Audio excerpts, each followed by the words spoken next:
Olá, meus irmãos. Norberto Peixoto, mais uma vez, falando do grupo de Umbanda Triângulo da Fraternidade para a nossa fanpage Pérolas de Ramatiz e nosso canal no YouTube. Encontros semanais, sempre às segundas-feiras, às 9 horas da manhã. Momento de reflexão, trazendo pontos de inflexão para que possamos ampliar nosso discernimento espiritual. No dia de hoje nós vamos falar sobre abusos espirituais, que infelizmente acontecem muito hoje em dia, principalmente no campo das religiões, né? E o abuso espiritual pode ser por vários motivos, né? Falta de caráter, ignorância, obsessão espiritual. Mas eu quero falar sobre um aspecto um pouquinho diferente no dia de hoje. Falar no aspecto das forças negativas que nos influenciam e nós não nos damos conta. E essas forças, elas são emanações dos nossos próprios pensamentos coletivos. Os africanos e iorubás chamam adioguns, essas forças negativas. Nas tradições do Oriente, são forças demoníacas. E quando a gente fala força demoníaca, já nos lembramos do demônio judaico-cristão, tão cristalizado no imaginário popular. Mas não é isto a que estamos nos referindo. Daimon, que é a raiz da palavra, depois que daria demoníaco, quer dizer adversário, opositor. Então seria uma força adversária ou opositora às leis divinas. Mas qual é a religião que tem propriedade dessas leis e tem a verdade? Todas e nenhuma. Todas na Terra e nenhuma ao mesmo tempo. Porque a lei divina está fragmentada em todas as religiões. Mas nós encontramos um balizamento seguro, que é a Sanatadharma, que seria a religião eterna, que é base do budismo, do hinduísmo, das religiões do Oriente, que necessariamente não é uma religião instituída, mas uma filosofia que traz observâncias, preceitos, diretrizes, e que foi recebida por antiquíssimos rishis sábios, direto em estado alterado de consciência, de seres de luz do espaço, que por vezes vinham nas suas vimanas, vinham e se comunicavam, passavam orientações. Então o abuso espiritual, ele seria, na raiz mais profunda, a decorrência de uma força negativa ou uma força demoníaca que seria opositora a Deus ou às leis universais. Nós temos 3 princípios ou observâncias que, se nós nos afastamos desses princípios e observâncias ou preceitos, nós estamos nos deixando envolver por essa força opositora a Deus, ou essa força demoníaca ou negativa, ou forças que a partir delas veriam as obsessões, as influências espirituais, outras conotações. Então nós temos, eu vou falar de 3, tem mais de 3, né? As 3 principais para ilustrar nosso encontro. Não violência, verdade e não roubar. Eu vou fazer vou conceituar esses 3 princípios, observâncias ou preceitos, e vou fazer uma correlação com o aspecto religioso, mediúnico, por dentro dessa umbanda de todos nós, das muitas umbandas. Não violência, seria ahimsa, o termo em sânscrito, não violência, que se caracterizaria por não causarmos a violência a nós mesmos ou ao outro, através de pensamento, palavras e ações. Interessante conceito.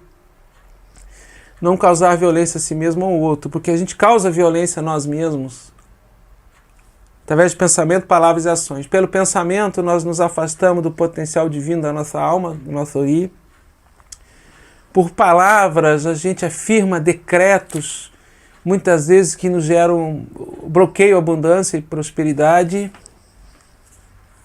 E aí, daí as ações equivocadas, né? As ações que nos levam a nos afastar das leis divinas e ficarmos influenciados por essas forças demoníacas. Não causar ou desejar mal, aflição ou a dor a si mesmo ou ao o outro. E causar mal, aflição ou dor ao outro no princípio de não violência não quer dizer necessariamente algo físico, violência física. Maldizer o outro, né? Aqueles jogos psicológicos de controle do outro que geram sofrimento, baixa estima e carências emocionais que às vezes vêm lá de registros desde a nossa infância, porque às vezes isso se dá no seio da família, né? Trazendo para o assunto é amplo, eu estou dando alguns pontos principais, assim, né?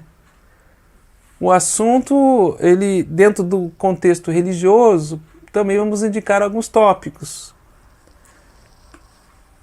Quando a gente quebra a não violência, usar a religião para controlar o outro pelo medo. Então você é uma forma de abuso espiritual por uma violência que você comete pelo outro. Então a ausência da não violência nos leva a cometermos um abuso espiritual, onde quando eu uso a violência para através do medo controlar. Só eu tenho Deus, só a minha religião tem Deus. Se você não estiver na minha religião, você vai para o inferno. Se aproveitar do momento de fragilidade do outro. Controlar isso através de uma imposição de medo no aspecto religioso. As carências, as aflições. Você gera medo e controla. E se beneficia disso. Isso é uma violência. Você se afasta da lei divina. Força demoníaca, opositora, está agindo na sua mente, na sua fala, no seu pensamento, na sua ação. Revidar usando espíritos, né? Buscar revidar o outro, maldizer o outro através de feitiços, oferendas para prejudicar o outro intencionalmente. Porque tem aquela oferenda que a gente pode causar uma violência, mas é por ignorância. Podemos causar uma violência por outro por ignorância. Eu confundo amor com apego.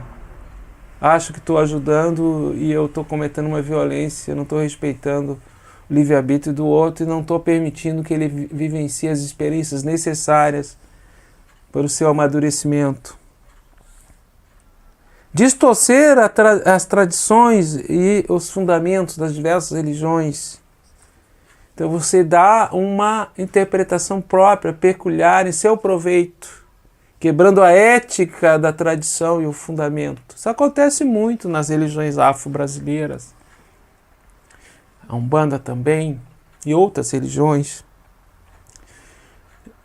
O ápice dessa distorção da tradição, da ética e dos fundamentos que causam uma profunda violência é o abuso sexual.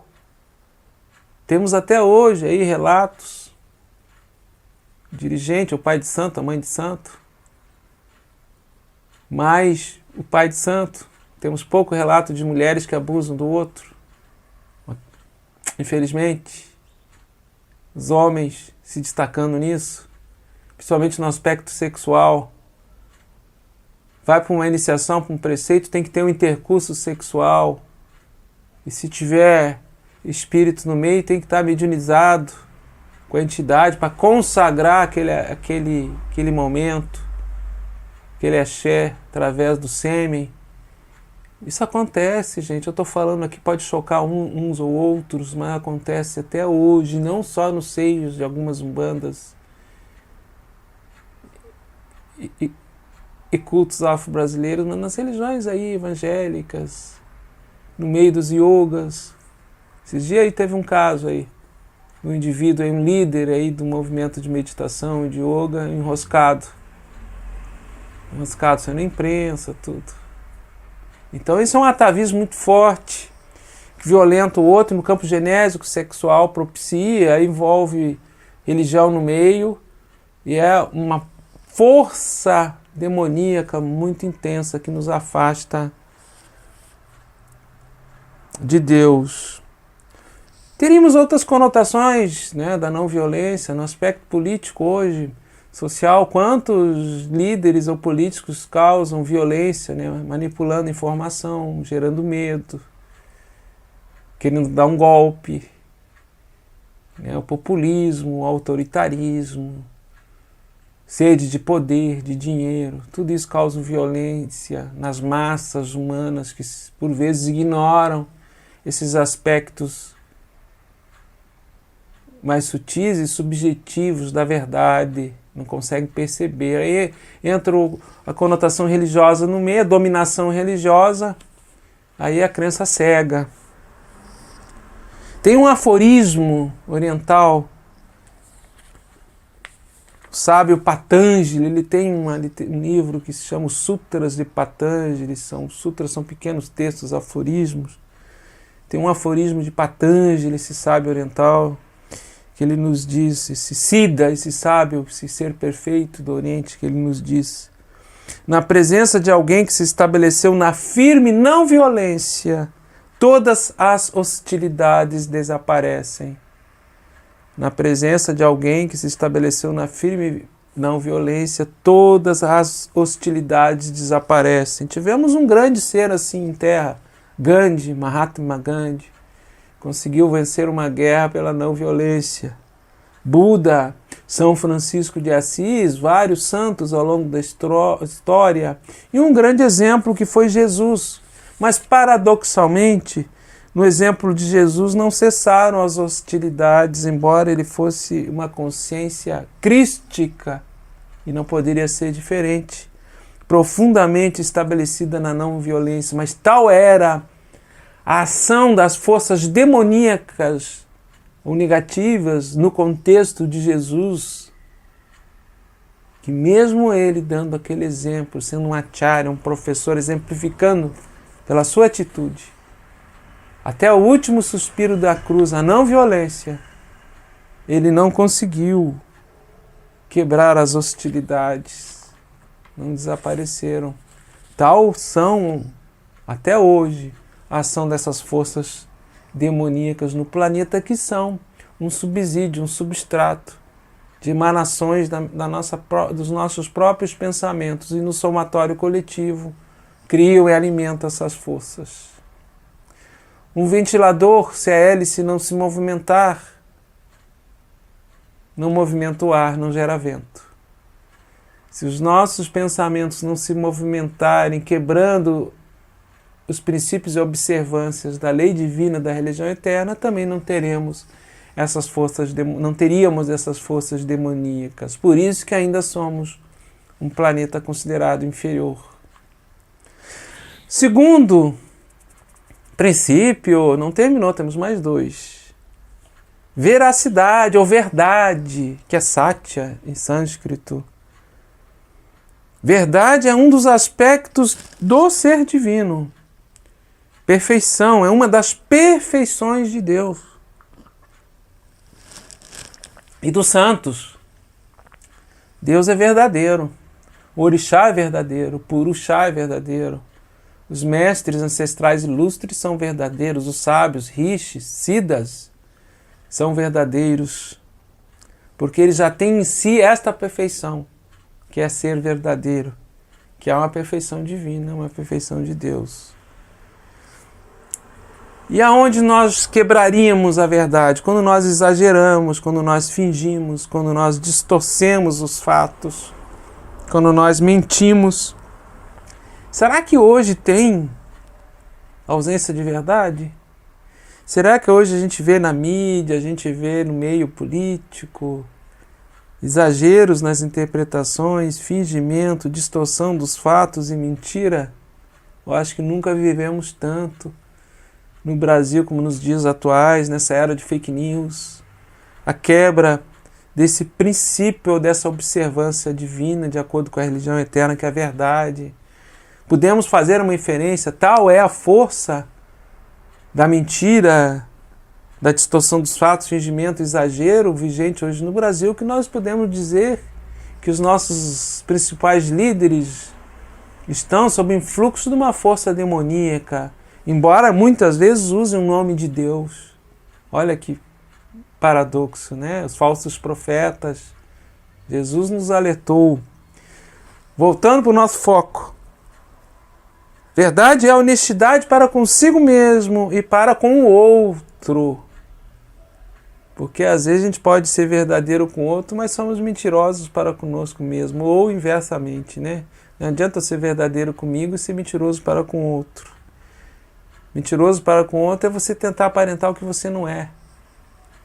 Você tentar agradar ou se esforçar para entrar num padrão que exigem de você e você não é aquilo ali. Vai chegar um momento que você vai ter depressão, ansiedade, uma ausência de identidade com seu propósito de vida, desmotivação. Honestidade para consigo mesmo e para com o outro é o primeiro passo para o autodesenvolvimento. Ser verdadeiro consigo mesmo e para o outro é o primeiro passo para o autodesenvolvimento, autoconsciência, autoanálise, autoestudo. Ser verdadeiro. E nesse sentido, ser verdadeiro não permite uma comunicação errônea, enganadora e falsa. Dizer-se médium inconsciente e não ser é uma violenta quebra da verdade. Aí entraria a não violência e a verdade. Quebraríamos esses dois princípios. No meio das umbandas está cada vez mais se assumindo a consciência mediúnica, mas ainda tem um segmento menor que se diz inconsciente. Não é verdade. Eu não quero ser prepotente, impositivo, dogmático. Raríssimos ainda estão vivos na carne, são médiuns inconscientes. Então, dizer-se inconsciente para assistência, para corrente. Comunicação errônea, enganadora e falsa. Quebramos o princípio da verdade. Uma força demoníaca estamos alimentando, opositor a Deus. Foi o guia que disse. Foi o guia que pediu, foi o guia que disse. Mentira. Teu ego, quando quer poder, quer reconhecimento, ou quer controlar o outro, amedrontar o outro. Foi o guia que disse, olha, o guia que pediu, você vai... Fui eu. Então, mentira. Quebra a verdade. Mentir nas orientações. Dizer que o consulente tem algo que ele não tem para gerar a necessidade de um trabalho, de uma oferenda para ganhar dinheiro em cima. Aí também já feriria o terceiro princípio e observância, que é não roubar. E aí age uma força demoníaca. Você se afasta das leis de Deus. Mentir nas orientações. Mentir na arte oracular. No aconselhamento, para gerar um trabalho pago, uma oferenda, e um trabalho pago por o indivíduo ganhar um dinheiro em cima. Viver da religião e não viver para a religião, uma violência. Viver da religião, em vez de viver para a religião. Mediunidade consciente, importância da veracidade, de assumirmos cada vez mais e aceitarmos que somos médios inconscientes, que não nos diminui em nada. Mesmo os médios de incorporação que ainda existem, são médios de incorporação conscientes. E durante uma sessão de passes e aconselhamento de 2 horas, muito provavelmente, eu tenho certeza disso, por observação, por experiência direta, como dirigente, conversando com outros dirigentes, 2 horas de passe e aconselhamentos, no início ele pode estar incorporado. Na sustentação dos trabalhos, ele está em irradiação intuitiva. Chame-se irradiação, telepatia, estado supramental, supraconsciente, não importa. E ambos, os médios de incorporação que ainda existem, os médios de radiação intuitiva, podem conviver harmoniosamente no mesmo espaço. Uma boa descarga ao final, um bom fechamento de trabalhos, o que importa é o caráter, e que o indivíduo esteja fechado no seu corpo energético para a ação das forças demoníacas, negativas. Não violência, verdade. E a terceira, não roubar. Não cobiçar ou não roubar, que seria asteia. E o não cobiçar, não roubar, não é só você cobiçar o dinheiro do outro, o bem do outro. Isso é muito primário. É não enganar pelo pensamento, né? Querer enganar o outro, cobiçar, roubar a atenção do outro, enganando-o pelo pensamento. Você fala uma coisa, mas pensa outra. Aí estaria também a mentira, a quebra da verdade. Plágio, imitar o outro. É você imitar que está incorporado com o caboclo tal, porque o dirigente incorpora. Porque o fulano incorpora, você viu, você assistiu, e você copia, plagia os trejeitos, o gestual do corpo. O fazer igual, você está plagiando, você está querendo parecer ser. Isso é cobiçar, é roubar. Roubar o tempo do outro, a atenção do outro. Você se alimenta da atenção do outro. Tem pessoas que são assim, a qualquer local que elas chegam, elas têm que ter atenção. Se alimentam disso. No fundo, são vítimas de si mesmo. Nessa era das redes sociais, né, quantas vezes a gente vê políticos e religiosos que têm uma necessidade profunda de aprovação nas redes sociais, né, de curtidas e aprovação. Roubar do outro a sua afeição.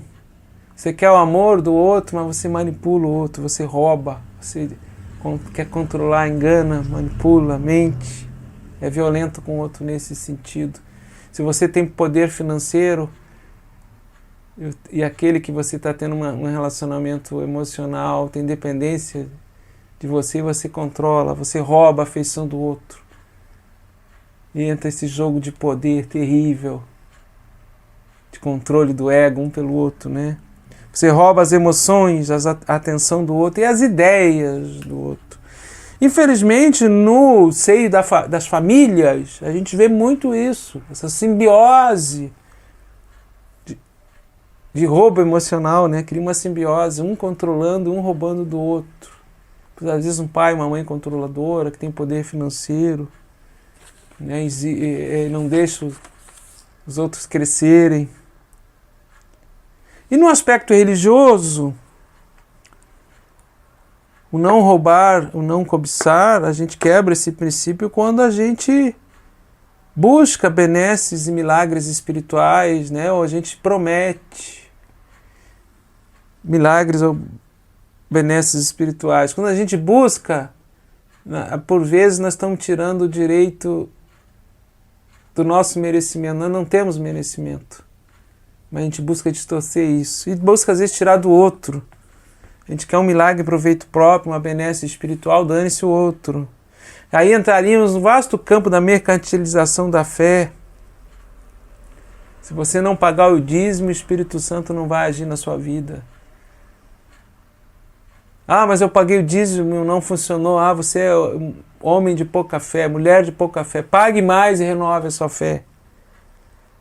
Se não fizer o santo, a tua vida vai para trás. O orixá está pedindo. O orixá está brigando pela tua cabeça. Olha como nós somos importantes. O orixá, uma expansão divina, brigando por um indivíduo, um ser humano, encarnado, mortal. É uma falácia isso aí. Então, se você não fizer a iniciação, sua vida vai dar mal, você não vai conseguir ter saúde, abundância, prosperidade, felicidade. Aí entraríamos também se roubar do outro, né, através dessa ameaça, entraria a violência e a inverdade. Aí a força demoníaca agindo na nossa expressão de fala, pensamento e ação. Impor medo, né, para cobrar benefícios. Meio político tem usado aí o medo, né? O medo. Ó, se fulano ganhar, vocês vão ver. Come criancinha. Se fulano isto, se fulano... Então esse jogo, impondo medo, ameaça, causando tensão sempre, através da cobiça, do roubo, da violência e da mentira. Forças demoníacas atuando, afastando o pensamento, a fala e a ação do alinhamento com as perfeições divinas, independente de religião. E eu concluiria, meus queridos irmãos, essa parte aqui dizendo que a riqueza vem para todos aqueles que estão estabelecidos no não roubar. A riqueza vem para aqueles que estão estabelecidos no não roubar. Jesus disse: os pobres de espíritos, vinde a mim os pobres de espírito. É aquele que ele não almeja a riqueza do outro, ele não cobiça a riqueza do outro, ele é pobre de espírito. Mas essa pobreza de espírito lhe dá muita riqueza espiritual ao mesmo tempo, olha só. E o não cobiçar, o não roubar, é uma observância, um preceito da religião eterna que quebra o meu apego pelas coisas do mundo e, consequentemente, meu desejo pelas coisas do mundo. Não que nós não temos o direito de ter posses, bens, sucesso, qualificação profissional, amor. O problema é quando esses desejos nos dominam e os objetos de satisfação desses desejos nos dominam a ponto de forças demoníacas nos envolverem e dominarem, como roubo, mentira e violência para com o outro. Queridos irmãos, falei de 3 princípios dentro do contexto de abusos espirituais, dentro dos princípios éticos e observâncias do Sanata Dharma: ahimsa, não violência; satya, veracidade, a verdade; e asteya, não roubar. Diretrizes, observâncias, preceitos que servem para todas as religiões e como filosofia de vida. Meu mais profundo respeito, meu mais profundo axé, saravá, namastê. Até a próxima oportunidade, meus irmãos.